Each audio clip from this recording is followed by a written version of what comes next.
আজি ঢেকিয়াজুলি প্ৰাইমাৰী বড়ো সাহিত্য সভাৰ আজি সোণালী জয়ন্তী বৰ্ষৰ আজি অন্তিম দিনা কাৰ্যসূচীত মুকলি সভাৰ আগমুহূৰ্ত সাংস্কৃতিক শোভাযাত্ৰা শুভাৰম্ভ কৰিবলৈ মই আহিছিলোঁ।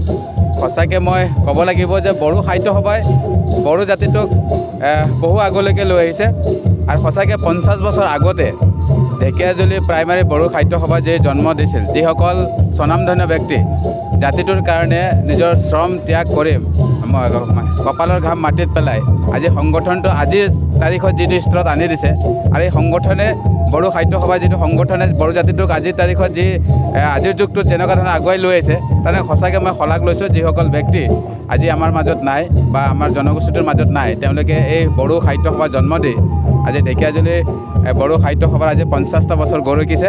সঁচাকৈ তেওঁলোকে য'তেই নাথাকক তেওঁলোকৰ শান্তি কামনা মই কামনা কৰিছোঁ। আৰু যিসকল এতিয়াও আছে, জীৱিত অৱস্থাত আছে, তেওঁলোকৰ হয়তো আজিৰ অৱস্থাতে তেওঁলোকৰ সুস্থ শৰীৰ হৈ থকা নাই চাগে, তেওঁলোকৰ যাতে স্বাস্থ্য সুস্থ হৈ থাকক তাকে মই ভগৱানৰ ওচৰত প্ৰাৰ্থনা জনাইছোঁ। মই আশা কৰোঁ বড়ো সাহিত্য সভাই আৰু আহি থকা সময়ত বড়ো জাতিটোক আৰু আগুৱাই লৈ যাব লাগিব, বিশ্বৰ দৰবাৰলৈকে আমি এই জাতিটোক আগুৱাই লৈ যাব লাগিব।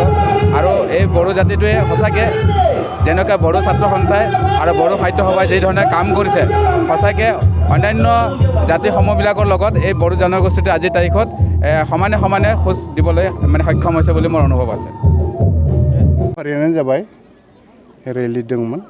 बे रेलिखौ बावैसो बुंना थानाय जोंहा बाथा सौरां बिथाङा बेखेवना होदों। बेनि उनाव जोंहा गेवलां मेल दङ। जोंहा फैयै फैयै दिनै जोबथा दिनजों लोगोसे जों दिनै गोबां आलासि हांख्रायना लाबोदों। बिथांमोना बर्तमान सफैबाय आरो किसुमाना फैगासिनो दङ। ओंखायनो दिनैनि जोंनि बे जोबथा सानाव जाखिनि आलासिया मेहेरगोनां बिबुंथि होलांगोन बेखौ जों आसा फारिदों। ओंखायनो जों जाहाथे बिथांमोननि गोसो बोलोजों दिनै जोंनि बे सनाथि फोरबोखौ जों खुंदों।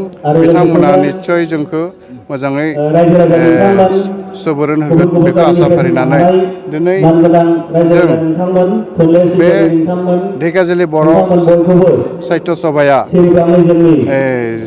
जायफोरा मुंख्लं जालांबाय बिथांमोननि जुनै दिनै फैयै फैयै जों 1 अक्ट'निफ्राय दिनै 50 अक्ट' जाबाय, 50 बोसोरारि जाबाय।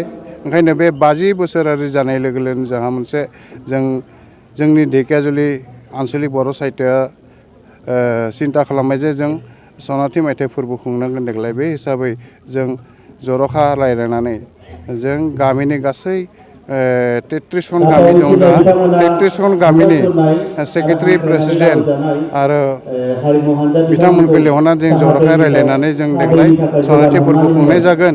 बे सनाथि फोरबो खुंनायाव नोंथांमोना गासैबो जोंनो मदद होनांगोन। बे लेखायै बे लेखायैनो गासैबो 33 सन गामिनि रायजो राजाया जोंखौ मदद खालामदों।